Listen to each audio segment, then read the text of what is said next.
कर्मों के बंधन से मुक्ति बहुत इम्पोर्टेंट टॉपिक है, समझते हैं। अगर हमारा जन्म पुराने कर्मों से हो रहा है, इस चीज़ को हम साफ साफ इस तरीके से देख पा रहे हैं कि यहाँ पर जो इंसान है वो कुछ बहुत संपन्न वैभव तरीके से रह रहे हैं और कुछ बहुत परेशानी में है। तो ये जो भेदभाव है वो किस बेसिस पर हो रहा है? यहाँ पर तो कुछ फॉलो नहीं हो रहा। कोई भी अपने आप को धर्म समुदाय का कहता हो, सभी इंसानों में दो ही चीजें, वो क्यों हो रही हैं? तो आप कहेंगे कर्म से है। कर्म से कोई अमीर है, कर्म से कोई गरीब है। बहुत अच्छा प्रश्न आपने एकदम सही समझा। जन्मते ही वो आत्मा उस शरीर में उसका जन्म क्यों हुआ जिसमें रोग थे, जिसमें दर्द और पीड़ा थी और पैसे भी नहीं थे कि वो उसका इलाज भी करा पाए। अक्सर देखा जाता है कि बहुत भयंकर कष्ट होगा और इलाज के पैसे भी नहीं होंगे, जिससे वो कष्ट का दर्द भोगे, तब तक भोगे तब तक उसका कर्म ना कट जाए। क्यों है ऐसा? अगर ये जन्म कर्म के वजह से हो रहा तो कर्म क्या है, हमें बार बार समझना पड़ेगा। कर्मों का बंधन लगता कैसे, ये भी हमें समझना पड़ेगा। कर्मों का बंधन लगता है अंधे होने से, शरीर से नहीं, अंदर से अंधे होने से। हमने किसी को पत्थर मारा, पत्थर मारा हमने किसी को अहम के कारण। अहम में किसी को पत्थर मारा कि मेरे अंदर पावर है, मैं एक पत्थर उठा पा रहा हूं, उसने मुझे कुछ गलत कहा है, मैंने पत्थर मार दिया, देश सिर पर मारा। ठीक उतना ही हमारे संग होगा। अब ये कोई पुराने जन्म का कर्म नहीं है, तुमने इसी जन्म में करा है, इसी जन्म में हो जाएगा, क्योंकि ये हो सकता है। तुमने जिसके पत्थर मारा वो कोई भी तुम्हारे पत्थर मार सकता है। तुमने किसी की बदनामी करी है, कोई भी तुम्हारी बदनामी कर सकता है। उतना दर्द बदनामी का तुम्हें महसूस कराने के लिए ये कर्म है। तो कुछ ऐसे कर्म जो तुरंत ही मिल जाते हैं, वो ज्यादातर तुरंत ऑन द स्पॉट ही मिल जाते हैं, ज्यादा समय नहीं होता। इस जन्म में, इस शरीर में ही हमें रिटर्न मिल जाता है। बहुत से ऐसे कर्म जो इस शरीर में नहीं मिल सकते। किसी को ऐसे हमने कष्ट पहुंचा दिए हैं, किसी संग बहुत कुछ बुरा किया है, तो वो नहीं होते। ज्यादातर कर्मों को ऐसा क्यों कहते हैं कि आराध्य कर्मों को हटा देंगे? वो इसलिए कहते हैं कि कुछ कर्म अज्ञानतावश होते हैं। ज्यादातर अहंकार में, अहम में आकर हम कुछ ऐसे कर्म करते हैं जो कि एक कपड़े की तरीके से हैं। कैसे? जब आपसे पूछा जाए कि आप कौन हैं, तो आप अपनी एक लंबी चौड़ी पहचान बता देते हैं। मेरा नाम ये है, मैं ये काम करता हूँ, और ये वो सारी पहचान यहीं रह जाती है। फिर उससे कहा चलो ये पहचान तो ये खाक हो जाए, इसके आगे कौन हूँ? मैं इंसान हूँ। ठीक है, ये इंसान का शरीर भी खाक हो जाएगा। फिर मैं एक मन हूँ। ठीक है, मन भी खाक हो जाएगा। अब तुम कौन हो? मैं एक आत्मा हूँ। अच्छा, तो तुम महसूस कर पा रहे हो तुम एक आत्मा हो। तो तुम जब इस जगह हो, इसमें तुम्हारी कोई इच्छा नहीं है। तुम्हारा जिस घर में जन्म हुआ है, ये कोई तुम्हारी इच्छा नहीं है, ये तुम्हारा कर्म है, पहला किया हुआ। क्यों? अगर हम इच्छा ही कर रहे हैं तो हम बहुत अच्छी इच्छा करेंगे कि हमारा घर बहुत अच्छा हो, हमारे पे पैसों की कमी ना हो, बहुत प्यार करने वाले माता पिता भाई बहन मिले। हम अपने लिए बुरी इच्छा क्यों करेंगे? बुरी इच्छा क्यों करेंगे? एक स्टोरी आती है कर्म की। एक बार की बात है, एक रोड पर एक स्त्री जा रही होती। उसी के किनारे पर कुछ लड़के खड़े होकर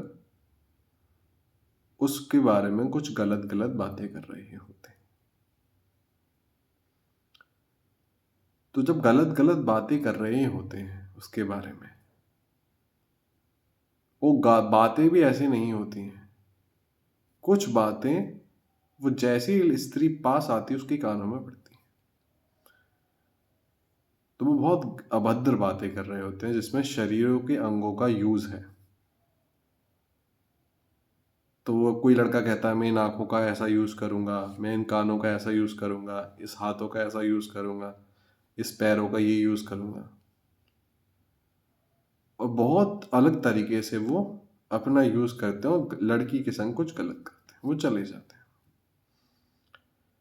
अभिमान होता है उन्हें अपने अंगों का। ये भी अभिमान होता है कि ये सामने वाला कुछ कर नहीं पाया, हमने कर दिया। हमने हँसी ठिठोली करा, किसी के संग किसी की भावना को ठेस पहुँचाया अपने मज़े के लिए, ऐसा मज़ा जिसमें कुछ भी एथिकल नहीं था, जो कि हम कोई भी अपने संग भी अच्छा महसूस नहीं करेंगे। वो बात अलग है कि तुम्हें पसंद ही हो ऐसी घटिया चीज़ें तो तुम्हें अच्छी लगे, पर एथिकली किसी को ये चीज़ पसंद नहीं आएँगी। तो ये चीज़ें उन्होंने अपने अंगों का यूज़ करा एक दुनिया में आकर के। थोड़ा समय बीतता है और वो इसी वे में जीते हैं, क्योंकि जिसने दुनिया बनाई है, जब यहाँ प्रश्न आता है कि दुनिया बनाने वाला क्या कर रहा है फिर? अगर दुनिया बनाने वाले के से दुनिया चल रही तो वो क्या कर रहा है? वो हाथ पे हाथ रख के क्यों बैठा है? तो वो नहीं चला रहा है ना। ठीक उसी तरीके से जैसे तुम्हारे माता पिता ने तुम्हें जन्म तो दे दिया, तुम्हें स्कूल भी भेज दिया। स्कूल में दोनों तरीके की बातें हो रही हैं। कुछ लड़कियों के बारे में अच्छी बातें हो रही हैं, कुछ लड़कियों के बारे में बुरी बातें हो रही हैं। कुछ लड़कों के बारे में अच्छी बात हो रही, कुछ बुरी बात हो रही है। दो दो संगतें हैं। वो संगत चुनने वाले तुम हैं, क्योंकि जिसने तुम्हें जन्म दिया उनके जेनेटिक्स तुम्हारे शरीर में आए, उनकी समझ तुम्हारे पास आ रही है, बुद्धि है, विकास हो रहा है, अच्छा खिला पिला रहे हैं। वो अपनी तरफ से पूरी चीज़ें कर रहे हैं दुनिया बनाने वाला। ठीक वैसे ही जो दुनिया बनाने वाला तुम्हें हवा दे रहा है, एक शरीर दिया, सोचने समझने की शक्ति दी, तर्क वितर्क करने की शक्ति दी, पानी दिया, पृथ्वी दे रहा है, सब कुछ वो तुम्हें दे ही तो रहा है। तुमसे ले क्या रहा है? कुछ भी नहीं। तो जैसे ही वो चुनाव करने का ऑप्शन तुम्हारा था, हमने चुनाव किया, हमें अभिमान था। तो यूनिवर्स के अकॉर्डिंग जिस चीज का तुम्हें अभिमान है कि तुम हो और तुम बहुत कुछ कर दोगे, गलत है वो अभिमान। जिस चीज पर अन्याय के खिलाफ नहीं, समझो, कहीं अन्याय हो रहा है उसके खिलाफ ये चीजों को यूज नहीं कर रहे हैं। एक होता है अन्याय, एक थोड़ा समझेंगे तो जैसे उनका दूसरा जन्म होता है, किसी ना किसी तरीके से कुछ वो अंग के संग पैदा नहीं हुए। इसमें दो स्टोरी जुड़ी हुई थी। उन अंगों के संग वो पैदा ही नहीं हुए। आंख, हाथ, जिसने उस अंग का गलत इस्तेमाल करा, उन अंगों के बिना वो पैदा होते हैं। दूसरे ऐसे जो आध्यात्मिक थे, बहुत ज्यादा आध्यात्मिक, तो उन्होंने कुछ गलत नहीं करा था। आध्यात्मिक होने के साथ साथ, यानी आध्यात्मिक भी हैं, अच्छे भी कर रहे हैं, बुरे भी कर रहे हैं, अच्छे भी कर रहे हैं, बुरे भी कर रहे हैं, तो सब मटिया मट हो रहा है, दुर्गति नहीं हो रही है। उनका भी दोबारा जन्म हुआ। आंखों का बहुत गलत इस्तेमाल किया तो आंखें नहीं है, हाथों का किया तो हाथ नहीं है, उसमें उनकी बुराई नहीं है। आध्यात्मिक जब उनको इस बार पूरा पूरा आध्यात्मिक वो मिल रहा है, मतलब जिन जिन शरीर के अंगों की वजह से उनका आध्यात्मिक मार्ग रुक गया, अब नहीं होगा ऐसा। वो अंग ही नहीं दिए हैं, पर वो पूरी संभावना दी है कि अब इस बार ये सब चीज़ों से मुक्त हो जाए, किसी का बुरा ना करे, किसी का गलत ना करे। नहीं है किसी की आंखें उस विषय में, तो वो पहले तो थी, अब नहीं दी गई हैं, जिससे ये बहुत कोशिश करने के बाद भी गलत देखना नहीं रोक पाया। किसी का गलत हो रहा, खड़े होकर देख रहा, मस्त हो रहा है, किसी के साथ कुछ गलत हो रहा, मस्त, गलत चीज़ें आंखों का गलत इस्तेमाल कर रहा, तो आंखें नहीं दी। चलो इसका गलत इस्तेमाल नहीं करेगा, आध्यात्मिक आत्मा है, आध्यात्मिक जीवन पूरा करेगा, निकल लेगा। कुछ उनको भी जो गलत इस्तेमाल कर रहे हैं, आध्यात्मिक नहीं, उनकी भी नहीं है, वो भी इस चीज़ को समझेंगे, आगे निकल जाएंगे। चलो, हमारे में कोई कमी है तो किसी और की कमी को ना उभारें, कमी है उसको जैसा फेस करें और निकल चलें इस दुनिया से, है ना। ये कर्म है। क्या है ये? कर्म।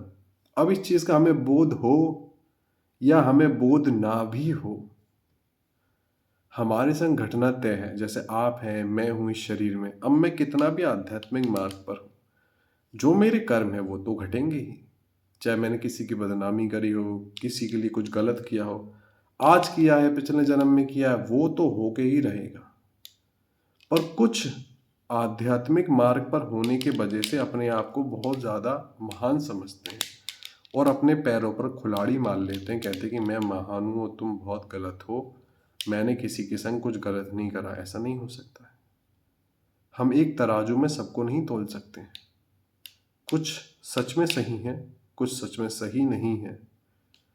इसलिए कर्म का बंधन छूटने का सबसे बड़ा तरीका है कि ये इच्छा मेरी नहीं है, ये इच्छा मेरी नहीं है। ये बात उसको तभी महसूस हो पाती जब वो आराध्य की शरणागति करता है।